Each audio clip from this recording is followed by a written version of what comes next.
اب جہاں سے جو شروع ہو رہا ہے چھٹے رکوع سے، یہ میں نے آپ کو بتایا تھا کہ یہ غزوہ تبوک کا مسئلہ ہے، اس کا پس منظر بھی بیان کر چکا ہوں۔ سن 6 میں صلح حدیبیہ ہوئی، حضور صلی اللہ علیہ وسلم نے اس کے بعد آپ اپنے پیغامبر، ایلچی، اپنے خطوط، نامہ مبارک بھیجے۔ باقی جگہوں پر جو ہوا سو ہوا، لیکن ایک شخص نے کہ جو رئیس بصرہ تھا، شرحبیل بن عمرو غسان کا، اور یہ تھا رومن امپائر کے تابع، ان کا باج گزار تھا، اس نے حضور کا جو وہاں گیا تھا نامہ بر خط لے کر گئے تھے حضرت حارث ابن عمیر ازدی رضی اللہ تعالی عنہ، انہیں قتل کر دیا، شہید کر دیا۔ سفیر کا قتل جو ہے وہ گویا کہ اعلان جنگ ہوتا ہے، لہذا حضور نے ایک لشکر تیار کیا، 3000 مسلمانوں کو جمع کیا، حضرت زید ابن حارثہ کو ان کے اوپر امیر بنایا اور لشکر بھیجا موتا کی طرف۔ یہ جنگ موتا ہوئی ہے سن 8 میں، جمادی الاولیٰ سن 8 میں جنگ موتا ہوئی ہے۔ اس میں ہوا یہ کہ وہاں سے رومیوں کا لشکر آ گیا 1 لاکھ کا، اور مسئلہ یہ پیدا ہوا کہ اب ہمیں مقابلہ کرنا چاہیے یا نہیں، لیکن مسلمانوں نے کہا کہ ہم تو شہادت کے شائق ہیں،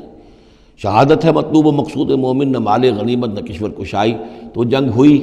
نتیجہ یہ ہوا کہ حضرت زید بن حارثہ بھی شہید ہوئے۔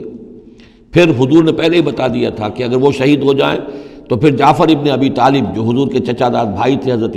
جعفر طیار، پھر وہ ہوں گے کمانڈر، انہوں نے چارج لیا، وہ بھی شہید ہو گئے۔ ان کے بعد حضور نے فرمایا تھا کہ عبداللہ ابن رواحہ انصاری ہوں گے، انہوں نے چارج سنبھالا، وہ بھی شہید ہو گئے۔ پھر آخر کار حضرت خالد ابن ولید نے خود اپنے ہاتھ میں کمان سنبھالی اور کسی طریقے سے وہ اپنے اس لشکر کو بچا کر لے آئے۔ تو یہ صورتحال ہوئی جنگ موتا کی۔ اس کے بعد نبی اکرم صلی اللہ علیہ وسلم نے پھر اعلان عام کیا کہ اب میں خود جاؤں گا، اور اب وہ جنگ تبوک کا مسئلہ ہوا کہ اب تمام مسلمان، ہر صاحب ایمان کے لیے میرے ساتھ نکلنا ضروری ہے، ہم تبوک تک جائیں گے۔ تبوک آخری سرحد تھی کہ جو رومن امپائر جہاں سے شروع ہو جاتی تھی، یہ حجاز کا آخری شہر ہے، مدینے سے جہاں تک میرا اندازہ ہے کوئی 300 ساڑھے 300 میل شمال میں ہے، اور بڑا سخت جو ہے صحرا درمیان میں آتا ہے۔ شدید گرمی کا موسم تھا، شدید گرمی کا موسم، تب طویل سفر، ادھر فصل تیار تھی کہ کھجوریں پکی ہوئی تھی، اگر انہیں اتاریں گے نہیں وقت پر تو ضائع ہو جائے گی،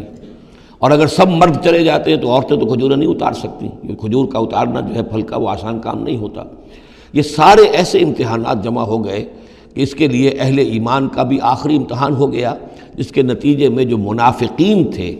ان کا گویا کہ تش تش بام ہو گیا، ان کا معاملہ، ان کی کمزوریاں، ان کی خباثتیں کھل کر سامنے آ گئیں۔ تو اس میں یہ ہے کہ آپ کو معلوم ہے کہ حضور 30,000 کا لشکر لے کر گئے تھے، اور اس میں وہاں جا کر ہرقل اگرچہ موجود تھا، ہرقلیس،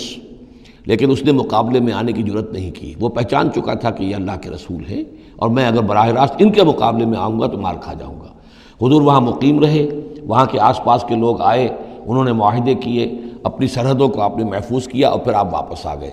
گویا کہ جنگ کی نوبت نہیں آئی، لیکن یہ کہ دھاک بیٹھ گئی حضور کی اور مسلمانوں کی کہ سلطنت روما نے پسپائی اختیار کی ہے، رومن امپائر مقابلے میں آنے کی ہمت نہیں کر سکی۔ تو وہ جو بھی جنگ موتا کی وجہ سے جو کچھ ہوا اکھڑی تھی، اللہ تعالیٰ نے اس ہوا کو دوبارہ جو ہے قائم کر دیا۔ بہرحال اس کے بعد یہ سلسلہ آگے بڑھا حضرت ابوبکر کے زمانے میں، کیونکہ حضور نے اپنے مرض وفات میں بھی ایک لشکر تیار کر دیا تھا، اور زید ابن حارثہ رضی اللہ تعالیٰ عنہ کے بیٹے حضرت اسامہ ابن زید کو اس کا سربراہ مقرر کیا تھا۔ جب آپ کا انتقال ہوا ہے تو وہ لشکر تیار تھا۔